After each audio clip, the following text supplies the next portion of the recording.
체크포인트 짚어보겠습니다. 토마토 투자클럽의 최현주 전문가 모셨습니다. 안녕하세요. 안녕하십니까. 네, 기분 좋은 아침입니다. 오늘장 어떤 부분 봐야 될까요? 첫 번째 체크포인트 확인하시죠. 네, 이런 기쁨을 안겨다준 그런 근본적인 부분, 바로 이 CPI, 미국의 CPI가 7.7%로 발표가 됐습니다. 미증시가 환호했고, 이제는 그러면은 인플레가 좀 꺾이나 이에 대한 부분들 이야기 나눠보겠습니다. 어떻게 보셨어요? 일단은 뭐 예상치보다 잘 나왔죠. 헤드라인 CPI 같은 경우는 7.7% 상승인데, 컨센서스는 7.9%였기 때문에 예상치 하회했고, 근원 CPI 같은 경우에도 6.3% 나왔는데, 6.5%였죠. 예상치 하회했습니다. 전월 대비로도 헤드라인 CPI 같은 경우 0.4% 상승. 지금 예상치는 0.6%였기 때문에 역시 예상치 하회했고, 근원 CPI도 전월 대비로 0.3% 상승했는데 예상치는 0.5%였습니다. 지금 우리가 지금 8% 후반대 거기서부터 이제 조금씩 점진적으로 내려오고 있는데 드디어 이제 좀 7%대로 들어왔어요. 12월에도 물론 CPI 발표가 나올 것이고 하는데 앞으로는 이제 점진적으로 8%대 다시 가는 일은 좀 없을 것이라고 보고 있고요. 일단 유가도 좀 많이 내려와 있고, 그리고 4분기 같은 경우는 컨센서스가 어떻게 나올지, 실제로 어떻게 나올지는 모르겠는데, 한 7.5 밑으로는 나올 것으로는 보고 있어요. 그리고 지금 보면은, 지금 아직까지 식료품 가격 같은 경우에도 지금 일단 좀 진정되고 있는 것 같고요. 그런데 이제 임대료 상승이 조금 문제인데, 이거는 역시 후행적인 지표이기 때문에, 이게 상승률 둔화가 좀 지연되기 위해서는 좀 시간이 좀 필요한 것으로 보고 있어요. 그래서 이게 상승으로 나중에 이게 결국에는 인플레이션이 올라갔을 때 나중에 잡히고 나중에 내려가는 거기 때문에 요거는 조금 내년도까지는 지켜봐야 되는 것인데 결국에는 내려갈 것으로 보고 있어요. 지금도 지금 일부는 지금 내려가고 있고요. 결국에는 내년 1월 정도 되면 1월 CPI가 발표가 결국엔 2월 달에 나올 것으로 보고 있는데 1월 CPI는 개인적으로 봤을 때는 6% 정도 안쪽으로 6%대로 들어가지 않을까 그렇게 보고 있고, 그 이유는 역시 유가인데 유가가 이제 드디어 만약에 내년이 되면 전년 동기 대비가 이제 올해로 이제 바뀌잖아요. 그렇게 돼 보면은 그 갭이 좀 상당히 좀 벌어져 있어요. 역시 그렇다고 보고 있고, 그리고 ISM 제조업 및 서비스업 지수의 투입 물가 항목 같은 경우에서 계속 하락세를 이어가고 있다. 이거 좀 중요하게 지켜봐야 될 것으로 보고 있어요.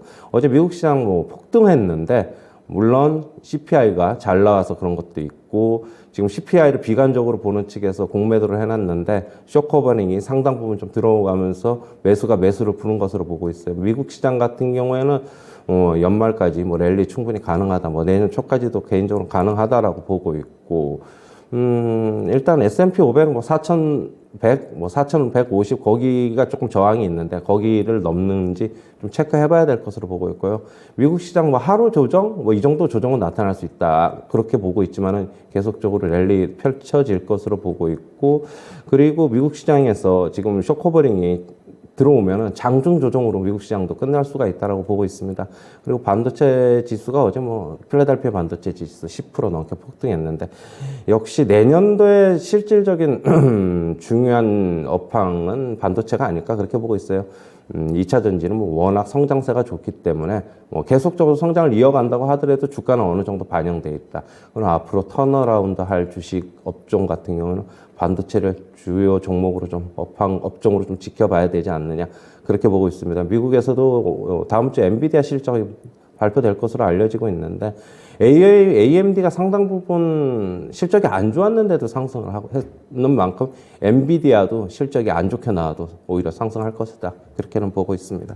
우리나라 증시 같은 경우에도 그렇게 본다면 미국만큼의 상승률은 당연히 안 나올 것으로 보고 있어요. 어제 같은 경우도 빠진 거는 덜 빠졌고 여태까지 미리 올랐기 때문에 그렇게 보고 있고요. 하지만 상승세는 점진적으로 이어갈 것이다. 그렇게 보고 있습니다. 역시 하지만 종목에서 조금 승부를 내야 된다라고 보고 있고, 대형주도 여전히 갈 것이지만 중소형주 길목 지키기 전략 여전히 좋아 보인다 그렇게 보고 있습니다. 네, 이제는 2,500까지도 얼마 안 남았는데요. 그 이상까지도 내다보세요. 만약에 간다 그러면은 연말까지 간다 그러면 저번에 8월 달에 했던 게 2,550 정도였죠, 고점이. 네. 거기는 당연히 넘는다고 봐야 되겠습니다. 거기를 한번 넘어줘야지 거기에 쌓여있던 매물 소화 과정이 좀 필요하거든요. 그래서 나중에 다시 뭐 지수가 2,700, 2,800을 가더라도 예. 거기서 뭐 매물 소화 과정을 거쳐야 되기 때문에 거기까지는 간다고 무조건 보고 있어요. 네. 한동안은 좀 안심하고 주식 투자 편한 마음으로 하실 수 있을 것 같네요. 우리 증시도 같이 그 궤적을 따라 오름세 나타날 거다. 이런 뷰 가지고 있습니다. 그럼 두 번째 체크 포인트 넘어가겠습니다. 근래 들어서 이쪽을 상당히 강조해 주세요. 풍력입니다. 우리 정부 쪽에서도 풍력 관련된 비중을 확대하겠다. 그리고 미국에서도 태양광에서 이제 좀 풍력과 관련된 기대감이 좀 고조되고 있는 상황인데, 미국 시장 공략을 위해서 신규 진출하고 또 증설을 한다. 어떤 내용인가요? 왜 자꾸 이쪽을 말씀드리냐면 앞으로의 뭐 2차 전지나 폐배터리나 업황이 이제 앞으로 계속 좋아지는 그런 거기 때문에 뭐 역시 계속적으로 강조를 해드리는데, 정부에서도 지금 태양광 발전량이 지금 한 87% 되고 풍력이 한 13% 정도 되는데 2030년까지는 6대4 정도로 조정을 한다 그러면 앞으로 계속적으로 시장을 커 나가기 때문에 이쪽을 좀 주목해 봐야 된다라고 보고 있고, 그리고 미국에서도 지금 IRA죠. 인플레 감축 법안 통과로 인해서 지금 풍력업계 같은 경우는 미국 시장에서는 풍력 시장이 그렇게 활성화되지는 못했어요. 그런데 이번에 이제 미국에서 뭐 지금 보급 속도가 IRA 법안 통과로 인해서 빨라질 것으로 좀 보고 있어요. 지금 풍력업계도 그거에 따라서 국내 풍력업계도 미국 내 투자를 좀 늘릴 것으로 보고 있는데요. 이번 기회에 지금 기업들의 시장 선점을 위해서 조금 뭐 더 앞으로 노력을 할 것으로 보고 있고, 지금 증설을 하려는 이유는 CS 윈드가 좀 대표적인데, 결국엔 증설을 하면서 미국 내 생산량을 늘려서 세액공제 혜택을 좀 더 받으려고 하는 것도 있거든요. 그렇게 하고 본다면은 CS 윈드는 지금 증설을 이미 뭐 결정 지은 것으로 보고 있고, 미국 내에서 지금 점유율이 한 30에서 40% 정도 되는데 한 50%까지 좀 끌어올리려고 지금 하고는 있어요. 그리고 동국 SNC 죄송합니다. 동국 SNC라든가 상강 M&T 같은 경우에도 해외 진출, 미국 시장이죠. 뭐 진출을 모색 중이고요. 특히 이제 상강 M&T 같은 경우는 미국에서 주문 요청이 지금 쇄도하고 있다고 합니다. 왜냐하면 하부 구조물 업체인데 상강 M&T가 미국 내에서 하부 구조물 업체가 없어가지고 전량 다 지금 수입하고 있다고 해요. 그래서 상강 M&T 같은 경우에도 그래서 미국 시장을 진출을 하려고 하는 거고요.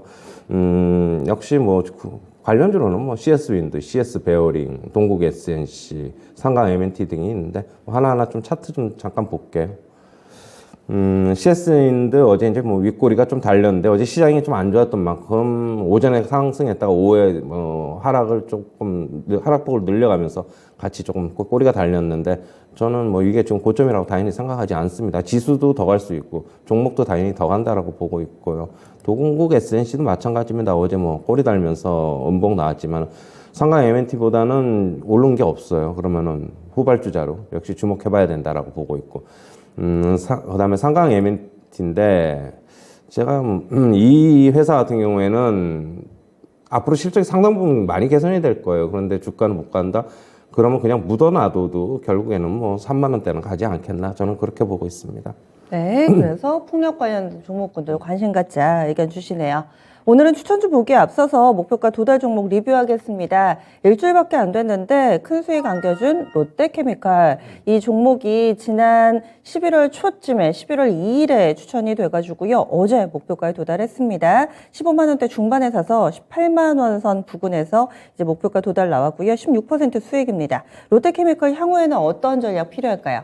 3분기 실적이 어마어마하게 안 좋았습니다. 영업 적자가 뭐 4천억을 넘었으니까요. 거의 뭐 워닝 쇼크인데요. 하지만 화학 시장이 지금 결국에는 너무 안 좋아서 지금 그런데 결국엔 3분기가 저점이 아니겠느냐 하는 얘기도 나오고 있습니다. 그리고 실적이 안 좋았는데 주가가 올랐다. 차트 한번 잠시 보시면 외국인들이 계속 샀어요. 뭐 한 2주 동안. 그러다 보니까 실적 무시하고 그냥 자기네들도 산 가격이 있으니까 일단은 뭐 차트상으로도 올려놓고 하는 모습인데, 그리고 일진 머티리얼즈 인수가 있었던 만큼 2차 전지 신사업에 대한 기대감은 아직도 있다라고 보고 있고요. 그게 주가에 좀 더 반영되면은 성장 레벨업이 좀 더 가능할 것이다. 저는 보고 있습니다. 일단 2차 목표가는 20만 원 제시하도록 하겠습니다. 20만 원이요. 롯데케미칼 오늘 추가적으로 2% 정도 더 오름세 출발 대기하고 있습니다. 오늘의 추천주 넘어가겠습니다.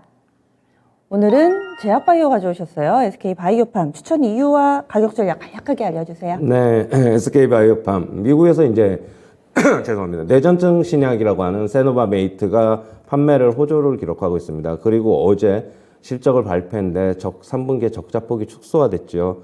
4분기에 많이 축소가 돼가지고 4분기에 턴어라운드에 대한 기대감이 있습니다. 아니면은 내년 1분기라든가 뭐 곧 다가올 것으로 보고 있고요. 그동안에 이제 실적이 안 좋았던 거는 대형 마케팅, 특히 이제 팬데믹 구간에서 대면 마케팅이 좀 부진했는데 이제 앞으로 이제 본격적으로 활발해질 것으로 보이면서 매출하고 이익은 같이 좀 늘어날 것이다. 그렇게 보고 있고요. 최근에 주가 상승폭이 좀 있었는데, 그렇다고 본다면은 더 상승할 것으로 보고 있고, 매수가는 시초가 이하에서 접근하시고, 목표가는 76,000원, 손절가는 57,000원 제시하도록 하겠습니다. 예, 알겠습니다. 이렇게 해서 체크포인트 추천주 살펴봤습니다.